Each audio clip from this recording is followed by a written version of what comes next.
Namo tassa bhagavato arahato samma sambuddhassa. Namo tassa bhagavato arahato samma sambuddhassa. Namo tassa bhagavato arahato samma sambuddhassa. Buddhang dhammang sanghang namasami. Oh, it's quite a great rain, wonderful elemental experience. The sky is opening, filled with fire and water. So it's another great reminder of how we have a life that is built from patterns of natural change, and that when the elements are very, very strong, very powerful, very much not under personal control, it helps to remind us that we're not in charge of this life. We participate in it, but the elements are not under our personal control. I'm very glad that the roof is holding up as well as it is. A few little leaks, but otherwise we're well sheltered. So I'm glad we have that amount of control with respect to the elements at this time. I said I would speak a bit about the exit points from the Bhava Chakra, the cycle of becoming, the wheel of becoming, the cycles of addiction.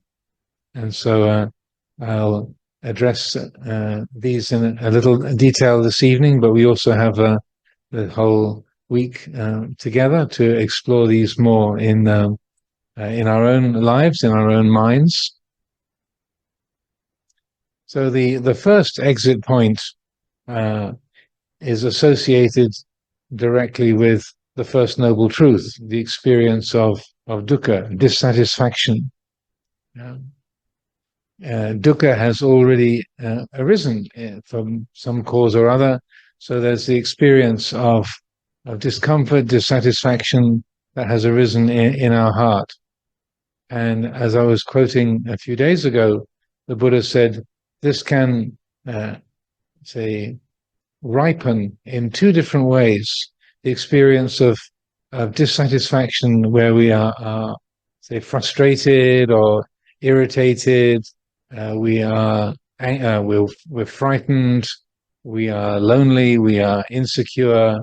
There's that feeling, dukkha, dissatisfaction. It can ripen. It can say go in two different directions. So the one possibility is by identifying with that, attaching to that dukkha, we then just keep repeating the same habit. Again, we go back to try and find some kind of satisfaction, and we take another spin around the cycle of rebirth.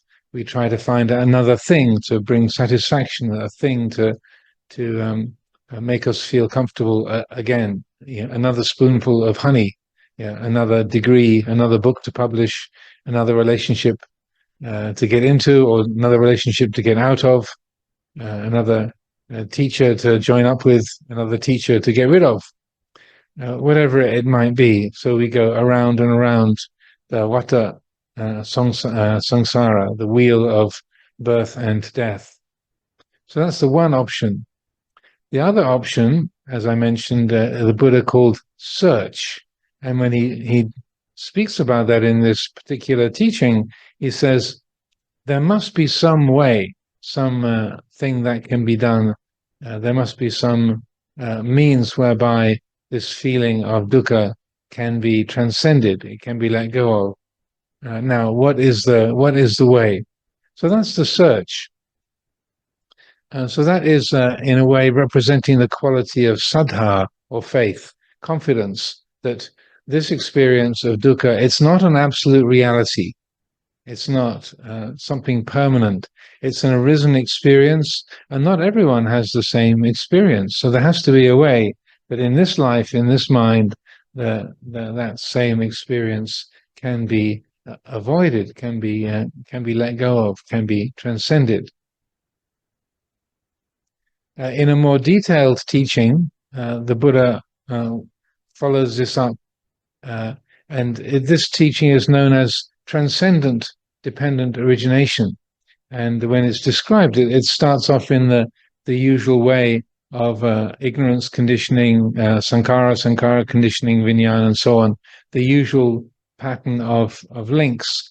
But when in that description, this particular sutta, when it gets to dukkha, then just as saying, say, craving conditions, clinging conditions, becoming conditions, birth conditions, aging and death, sorrow, lamentation, pain, grief, and despair, dukkha, then it goes on immediately that dukkha conditions faith, saddha. And so you might think, how is that? Well, I just told you how. It's that when that dukkha is say, related to in a skillful way, rather than just grasping hold of it, resenting the feeling of suffering and dissatisfaction, the mind reflects upon that. So in the first noble truth, just as we've been describing in the reciting in the Dhammacakka Sutta, idang dukkhang, this is dukkha. This is the experience of dukkha. So the mind is not lost in it, it's not wallowing in it, it's naming it. This is an experience. And in that, each of the Four Noble Truths, the Buddha describes a way in which it should be handled, a means of working with it. And the way to handle the first noble truth, dukkha, is parinyayanti. So parinya is a familiar word to Thai people for a university degree, parinya ek, parinya do, parinya tri, right? So study. So we study the experience of dukkha. Dukkha should be studied. It should be, understood, acknowledged, apprehended. Okay, what is this? How does this work? So that parinya is the Buddha's advice. Study this experience of dukkha, and then that's what the doorway to liberation. And then later on in that same first section, in the Udapadi section, parinyayanti, it should be studied parinyatanti. It has been studied, it has been understood, it has been apprehended, it's been it's known. So that when dukkha is handled in that way, that's when it leads to faith. Dukkha conditions faith. If it's just rejected, we try to avoid it and blot it out, or we grasp hold of it and wallow in it, get lost in it, then we just repeat the cycle. But when dukkha is met with parinya, when there's a studying and exploring, investigating, really receiving it, understanding it, then that gives rise to faith. There has to be a way beyond this. And so then that faith then leads to pamoja, pramod in Thai language, which means delight or a sense of satisfaction, a kind of yes feeling. Pamoja is a kind of a comfort or with the way things are, so that there's different ways we can describe that, but that's the result of faith. Faith leads to pamoja, pramod, and that leads to piti or joyfulness, like, yes, there is a way out. So it's in a way the emotional result of that insight. There has to be a way, and then the insight, the intuition arises from the heart. Yes, you're right. Like, oh, great. So pamoja is that great, yes feeling, and then that ripens into piti or rapture, joyfulness, like, wow, this is marvelous. There is a way beyond this. So then piti then conditions kaya pasambati, which the relaxation of the body, the physical relaxation, a physical ease. that then leads to sukha, contentment or profound happiness. Sukha then conditions samadhi, concentration. So, and as the Buddha says, the one whose heart is content, is at ease, then it's very easy for concentration to be established. That samadhi conditions insight, knowledge and vision of the way things are, yatha bhutang jnana rasanam, and that insight then conditions nibbida, coolness, and viraga, dispassion and detachment, a kind of sobering up, if you like, that, oh, this is the way things are. Everything is impermanent, unsatisfactory, not self. Oh, right. So that viraga, nibbida, then is what we would describe in English as a letting go. There's a dispassion, there's a relinquishing, a releasing, also called vosagga, abandonment or letting go. And then that letting go results in the knowledge and vision of liberation, the vimutti jnana dassana. And so that started off in the same way with ignorance, coming to all the way through from craving to dukkha, but then that dukkha being handled skillfully, that leads to faith, and this whole extra part of the sequence leading to liberation. So that particular teaching is known as transcendent dependent arising. So it's a teaching many people have highlighted because it's in a way spelling out in detail how that skillful use of dukkha can lead to liberation. So I would call that the first exit point, is where dukkha has arisen already.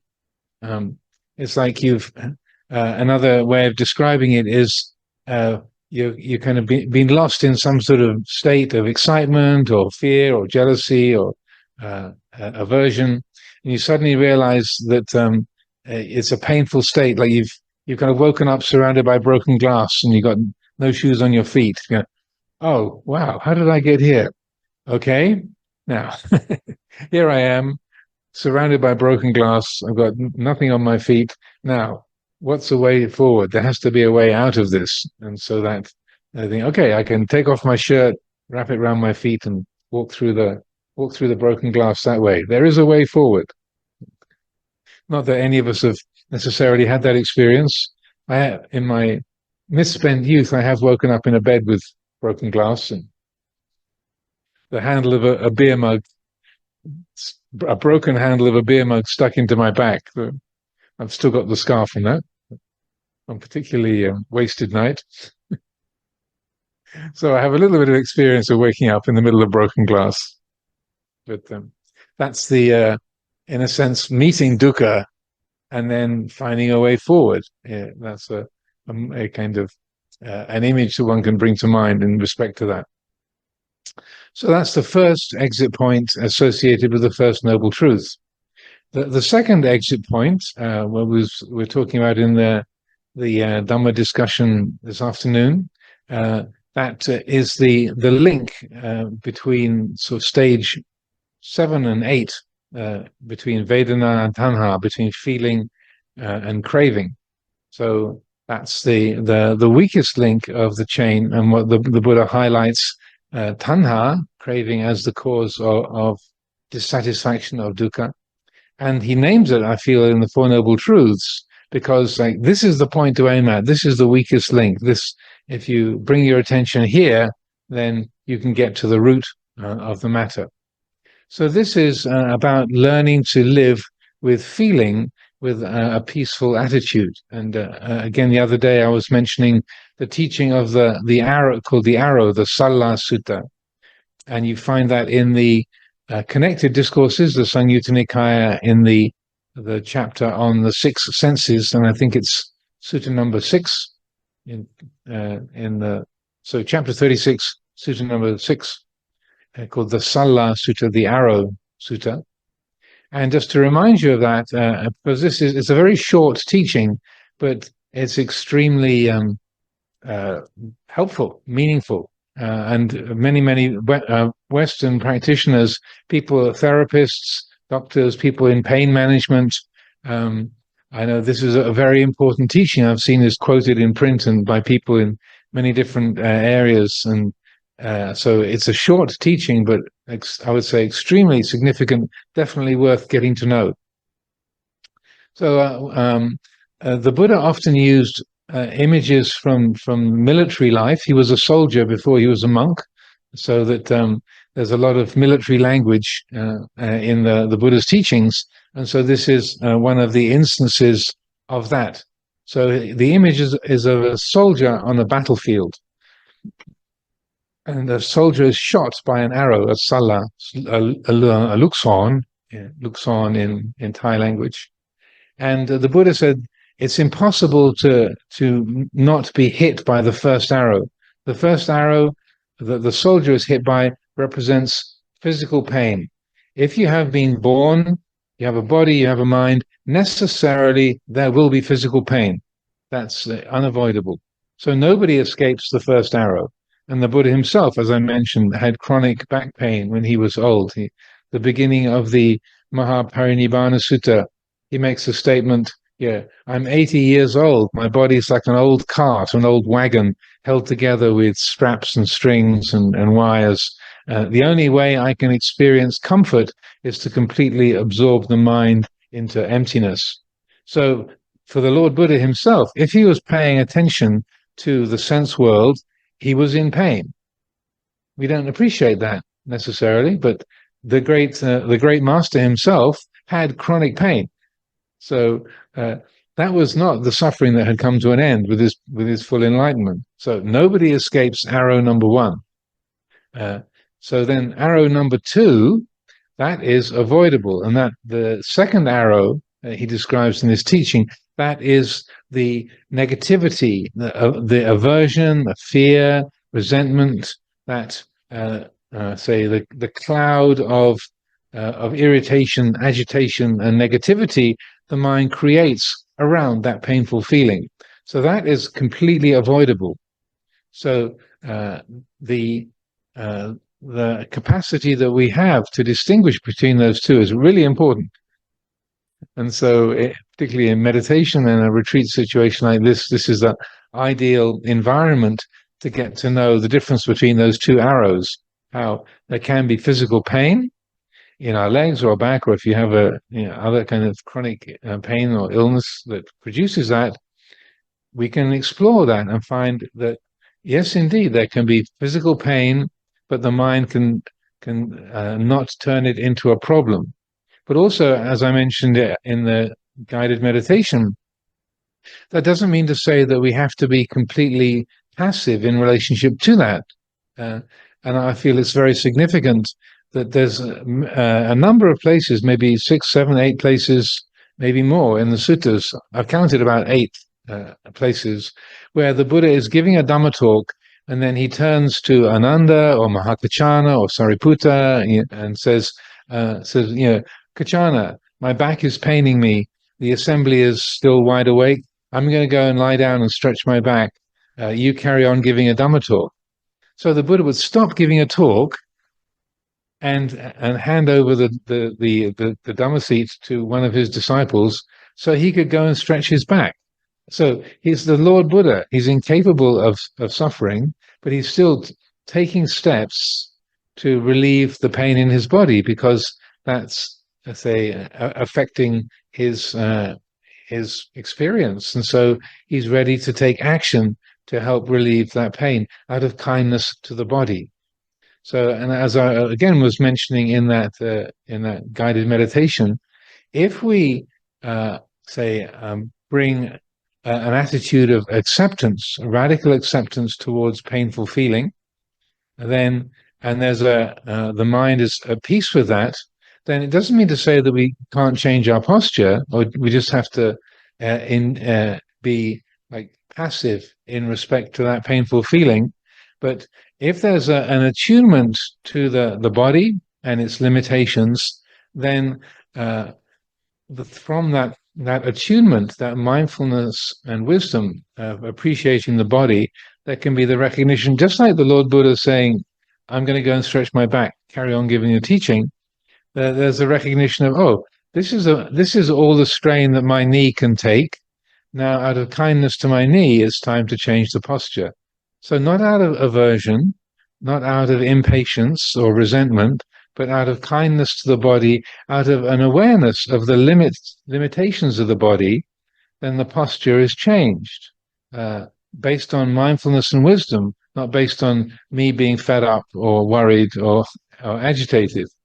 So there's a big difference. And if we change the posture based on mindfulness and wisdom, rather than on aversion and fear, then the result of that change is not just relief for the body, but the mind is in that moment creating causes for peacefulness. Whereas if we move out of restlessness and agitation, aversion and fear, then we're creating the causes for more agitation, more dukkha. So the second exit point is learning how to be with feeling and not letting it give rise to craving. So far I've been talking about painful feeling, that the arrow is not about enduring pleasant feeling, it's about enduring painful feeling. And it also, in that sutta, it only talks about physical pain, but I would say if we learn how to work with that, with the physical pain, that translates quite directly into emotional pain, grief at the death of a loved one, a marriage breaking up, being fired from your job or your business collapsing, your book being refused by the 25th publisher, all the things where it can produce emotional pain in our lives, many and various, that is exactly the same. We can recognize, well, this is the feeling of grief. This is the sadness of rejection, of that which was once beautiful is now broken, it's died. Here it is. It's still painful as an emotional pain, but the mind is not making a problem out of that. So it's also pleasant feelings. So feelings of excitement or stimulation. That you smell something that is attractive, beautiful fragrance of a flower or the fragrance of food, like what have they cooked today? Or a sight that's very pleasing, very attractive, someone's physical form, or a beautiful color of someone's clothing, or a beautiful image, so that the feelings of pleasure, of sense pleasure, of kama raga, can arise, but the mind doesn't have to get lost in that, so that there can be that pleasant feeling, there can be the experience of liking. That is delicious. That it smells lovely. That's a beautiful sight. That's appealing. But we don't have to add anything onto that. We don't have to suppress it or fear it or hate it, but we don't have to add anything to it. So we can like, but not chase after. We can dislike and not contend against or resent. So a story I often tell in this respect is one that Luang Por Sumedho recounted many times from when he was as a young bhikkhu at Wat Pah Pong. And those of you who listened to some of the Dhamma talks from our Luang Por Sumedho 90th birthday gathering at Amaravati 2 or 3 weeks ago, it's 3 weeks already now. But many of the stories that the Ajahns, both the Western Ajahns and the Thai Ajahns, told were about the austere conditions at Wat Pah Pong and the branch monasteries, back in the good old days. There's lots of descriptions of food, lots of the challenging quality of the food. Luang Por Chah was very proud of the fact that Wat Pah Pong had the worst food in the world. And if it got too delicious, he would go and scold the mechis in the kitchen.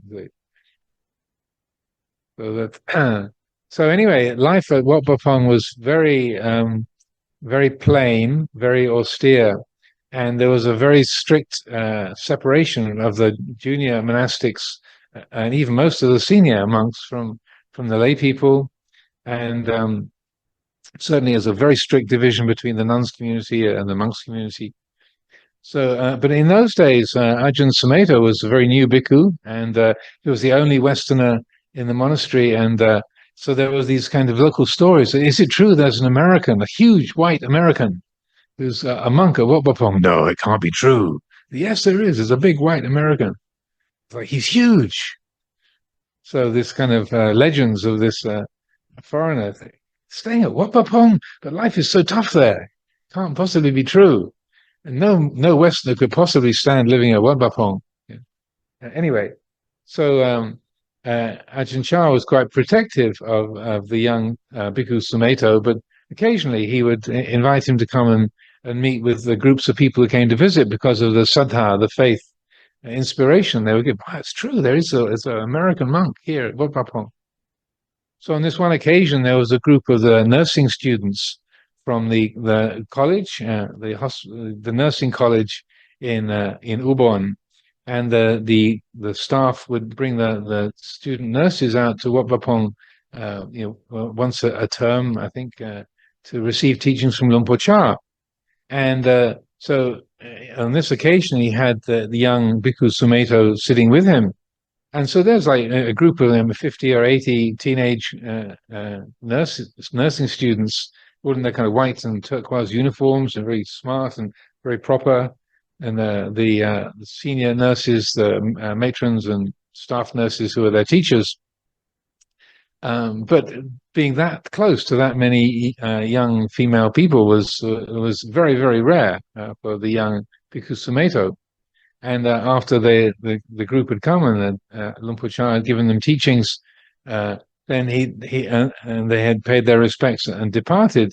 Then he turned to the young Bhikkhu Sumeto and said, "So Sumeto, what did that do to your mind?" It was very straightforward. In Isan, in northeast Thailand, the matters of sex, death, procreation, defecation, body functions are all very matter-of-fact subjects of conversation. Very, very straightforward, very uju, kind of direct. So he just asked the young Bhikkhu Sumeto, "So Sumeto, what did that do to your mind, being, sitting close to 60 or 80 young women?" And then the way he responded impressed Luang Por Chah very much. He said, "I like, but I don't want. Chok then my ao." And so Luang Por thought, "Oh, okay, this boy is going to go places." He was very impressed, and apparently, of course, I wasn't around then. I was still only about 10 years old. But Luang Por Chah apparently was so impressed with that response that for the next 2 or 3 weeks it came up as a phrase he used in many Dhamma talks and giving guidance, that this is acknowledging, yes, there's a feeling of attraction, that there's, you have a very austere life is very, very plain, and then here's a whole group of people that are attractive, and so you feel attracted. Yes, like if you're hungry and there's food, you feel interested because you're hungry. It's a natural function, but also recognizing that there is liking, but you don't have to follow that. You don't have to make anything of that. And so Chok Den Mai Ao became a theme for Luang Por Chah's teachings. So this is really useful advice, because sometimes we can get the impression that, as a Buddhist practitioner, we should never dislike anything, any kind of aversion. Oh no, you shouldn't have aversion. You should have loving kindness and be and have no aversion at all. Or you should never have any kind of pleasure. You shouldn't get any feeling of desire or attraction. It's wrong and bad. If you're a Buddhist, you should never want anything. And so if we have that in mind, life is going to be very difficult, because dislike and like arise because of the senses. If you have something that it's got a very bitter taste, or is really really rotten, if you put it in your mouth, there's a feeling of disgust. Ugh, that's disgusting. You can't pretend that it's not disgusting, because it is. It's not likable. Or if you've had a headache for 3 days, you can't pretend, oh, hooray, I really like this headache. It's been here for 3 days. I hope it goes on. That's not the way we relate to that. It's not likable, but we can not create aversion around that. We can, as was talked about in the Q&A, we can not dwell in aversion. I think you were using that, quoting Luang Por Sumeto in that phrase. So we can not dwell in aversion. So similarly, we don't need to be afraid of liking. If you're hungry and there's food in front of you, it's natural to go, ooh, to feel attracted, to be interested. Or if another person who is sexually appealing to your particular considerations, then you see that person and the mind goes, ooh, that's natural. You don't have to do anything with it. You don't have to hate yourself because of that being there. You just recognize this is attraction. It's like this. It's liking, but so what? And if we are wise and mindful, then those feelings of like and dislike, we know them, we feel them. We don't have to be afraid of them. We don't have to suppress them. We don't have to pretend they're not there. But rather we can know, oh, this is the experience of dislike. This is disliking. It's this way. This is the experience of liking. It's this way. So in this, we are breaking the chain at Vedana. So there's the feeling is there, but it doesn't condition tanha. The mind is not crossing that bridge between Vedana and tanha, between sensation and craving. And so the more that we are able to do this, then the more that there's the heart can say transcend and break free of that cycle of the bhavachaka, the wheel of becoming. So that's the second exit point. So that's associated with the second noble truth, the cause of dukkha, tanha being the cause of dukkha. There's a lot more that could be said about that, but that's enough to be going on with, I think. Yeah. That and also that maybe the last thing to say on that is that one of the statements that Luang Por Chah would make very often is chop, my chop, tau tau gan. Liking and disliking are of equal value.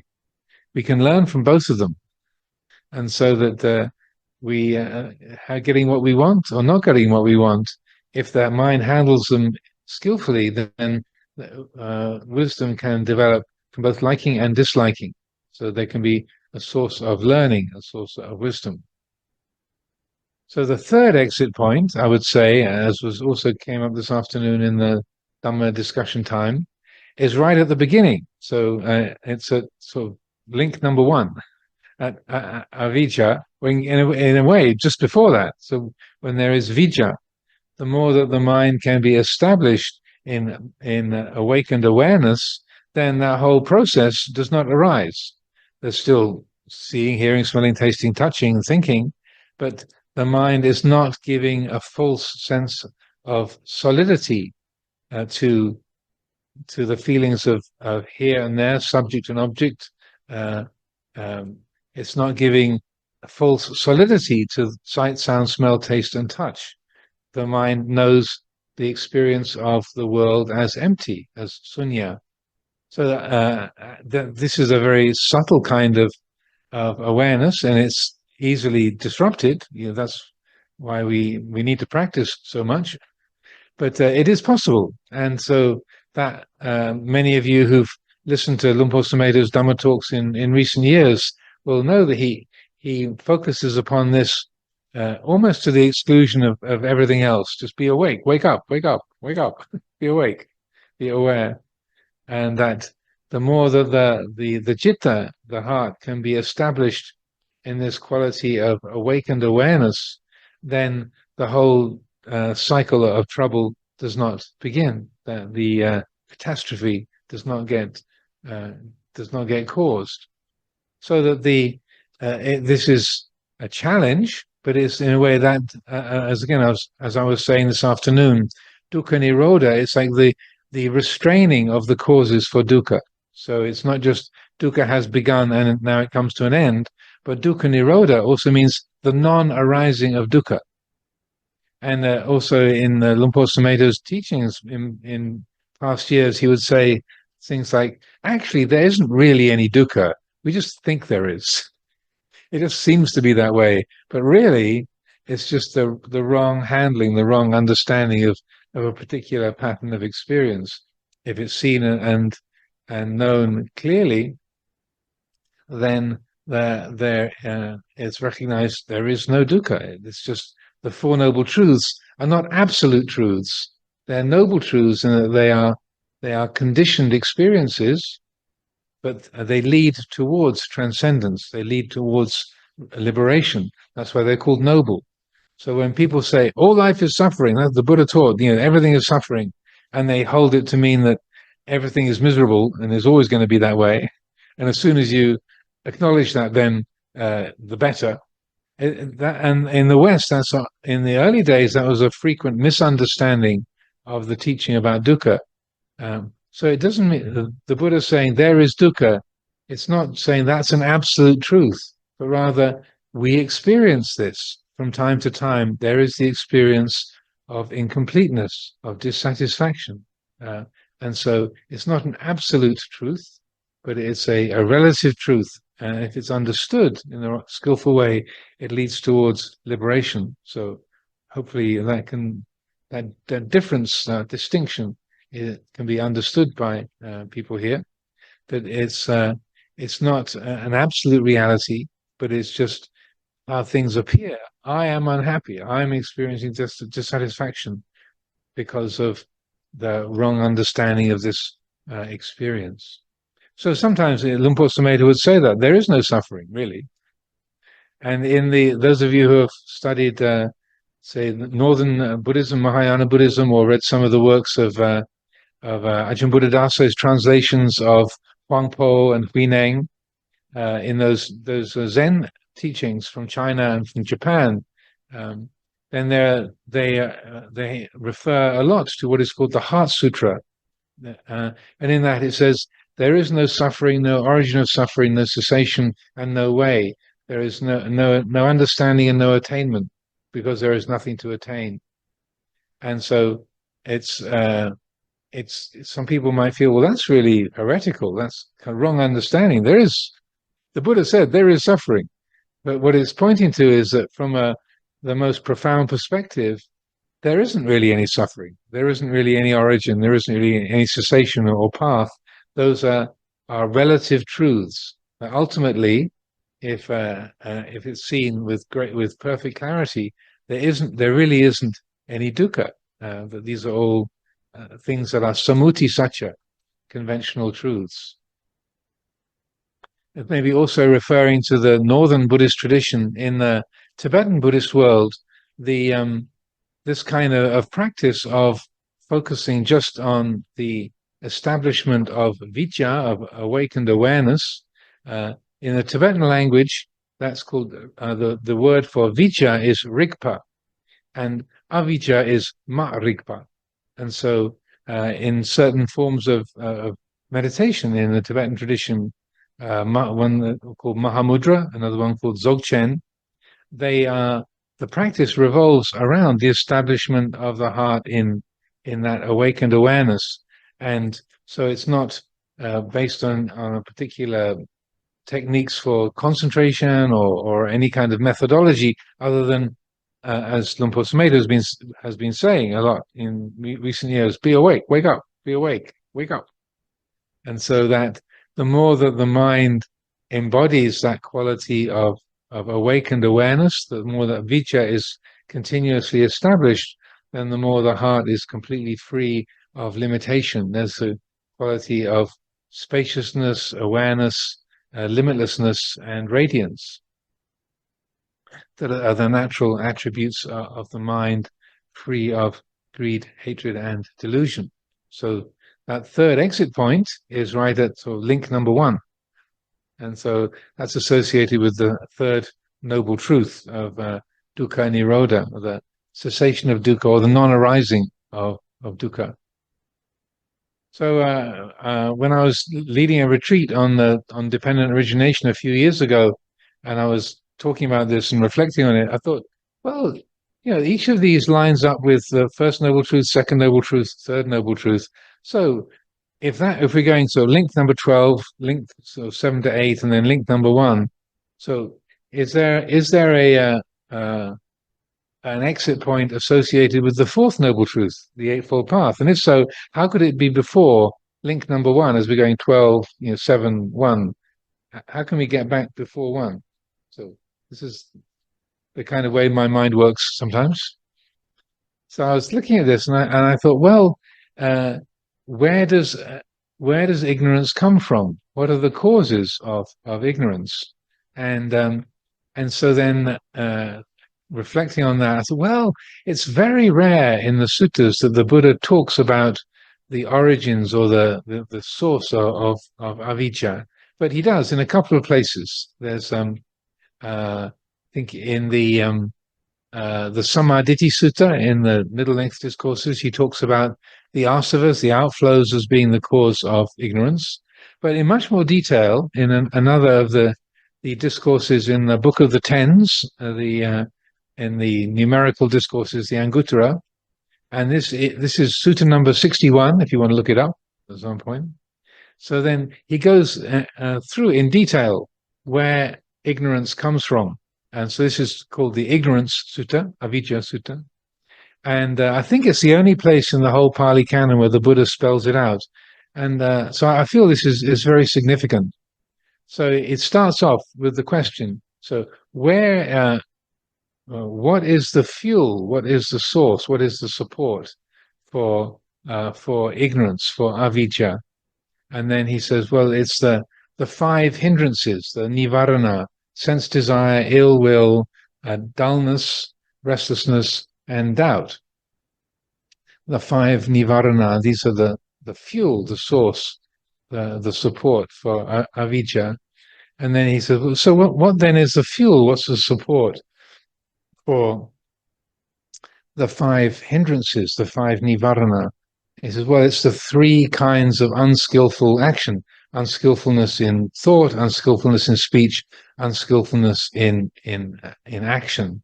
Those three are the source of the fuel. That's what feeds and supports the five nivarana, the five hindrances. And then he says, so what is the fuel? What is the source? What is the origin, the support for the three kinds of unskillful action? And then he says, it's a lack of restraint with regards to the senses, indriya sangwon, indriya samvara. So, and in ordinary, in English language, we'd say being reactive rather than responsive. So if you like something, you chase after it. You like and so you want, and you chase after it. You dislike, and so then you contend against it. You hate it. You resent it. You get rid of it.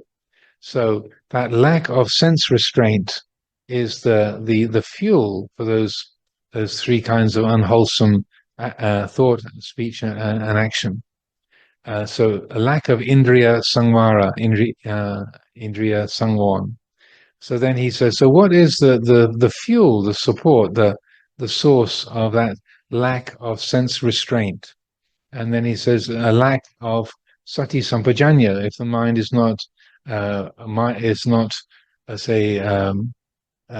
awake and aware, there's a lack of mindfulness and clear awareness, and a lack of mindfulness and full awareness, then that's what makes us reactive rather than responsive.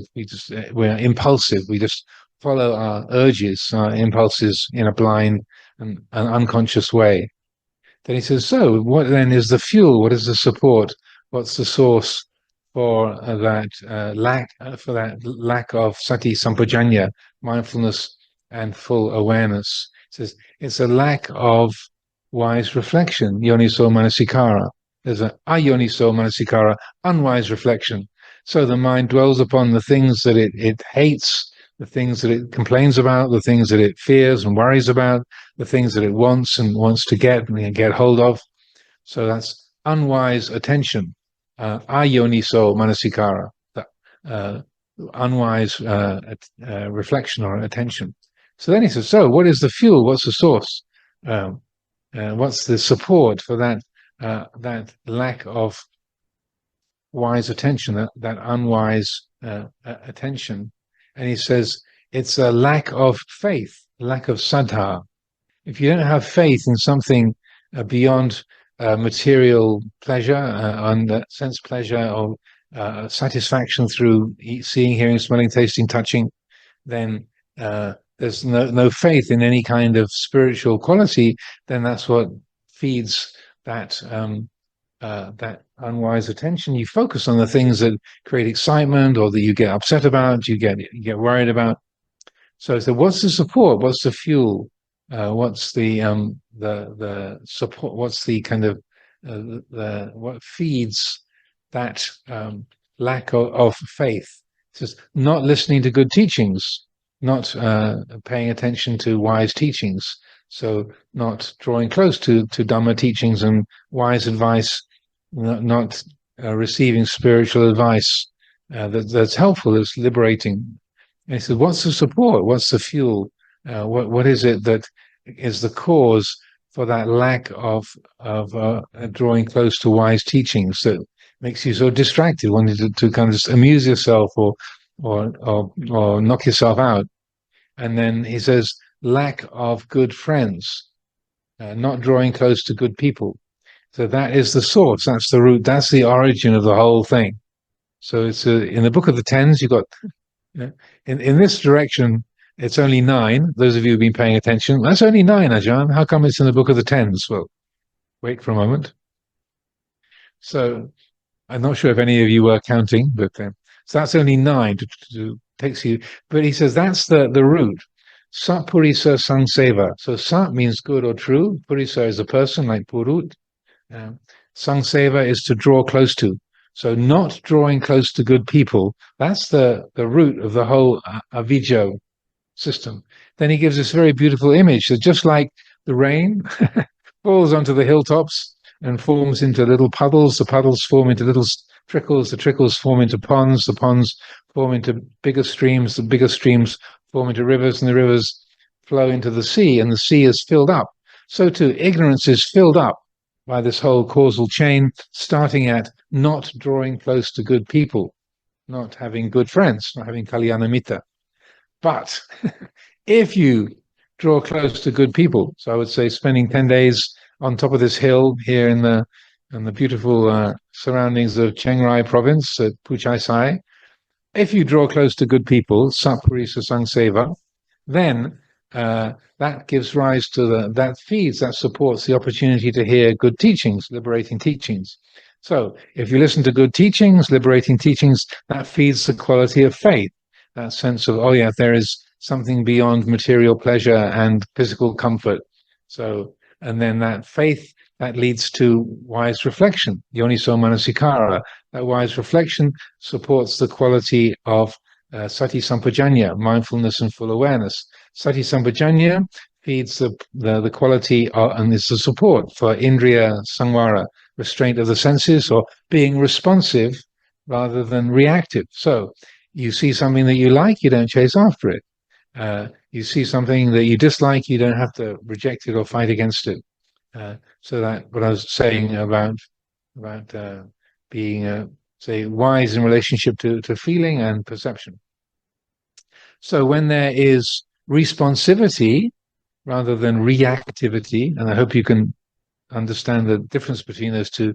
When you're responsive, there's a bit of space around liking and disliking. So then that practicing sense restraint, indriya samvara, indriya sangwon, then that leads to, that supports the 3 wholesome qualities: wholesomeness in thought, wholesomeness in speech, wholesomeness in action. And then those kinds of wholesomeness, they support the 4 foundations of mindfulness. So we've gone a slightly different track here. So then they support the 4 foundations of mindfulness, the Satipatthana. So the 4 foundations of mindfulness then support the 7 factors of enlightenment. They're the fuel, the origin, the support for the 7 bojjhanga, the factors of enlightenment. And then the 7 factors of enlightenment, they are the support, they are the fuel for vimutti jnana dassana, the knowledge and vision of liberation. So that's 10 in that list. So you get 1 more in the positive direction. And in the same way, so just as the rain falls onto the hills and falls into the little puddles and the small streams, bigger streams, and so on, and the big rivers fill up the ocean, so too the knowledge and vision of liberation is filled up through this causal process. And at the source, at the origin, is Satpurisa Sangseva, drawing close to good people. So I take that as the 4th exit point of the cycle is making skillful choices. It's a bit of, it's not maybe directly related, but I would say that the Eightfold Path is all about the choices that we make in terms of our attitude, our mind training, our livelihood, our speech, our actions, and the decision-making process of our processes of our lives. And so you could, in that way, you can see that this is related to the Fourth Noble Truth about making skillful choices in terms of our actions, our attitudes, and our livelihood, our mind, the way we work with our mind, and that if we draw close to good people, if we then set the conditions in place, then the tendency for ignorance to arise is much weaker. It doesn't have fuel. If you have a car and there's no petrol in the tank, it won't go. So if there's the potential for ignorance, but it's got no fuel, it won't arise. And so drawing close to good people and developing that Sappurisa Sangseva, that is the principal way that we create the conditions for ignorance to be starved of its fuel, for us to, in this way, put the conditions in place for wholesome and liberating qualities to arise in our lives. So choosing to spend 10 days up on this hill in this beautiful environment, I would say that's a very good example of Sappurisa Sangseva and the effects of putting the odds in our favor to starve ignorance of its fuel and to feed the quality of wisdom and liberation.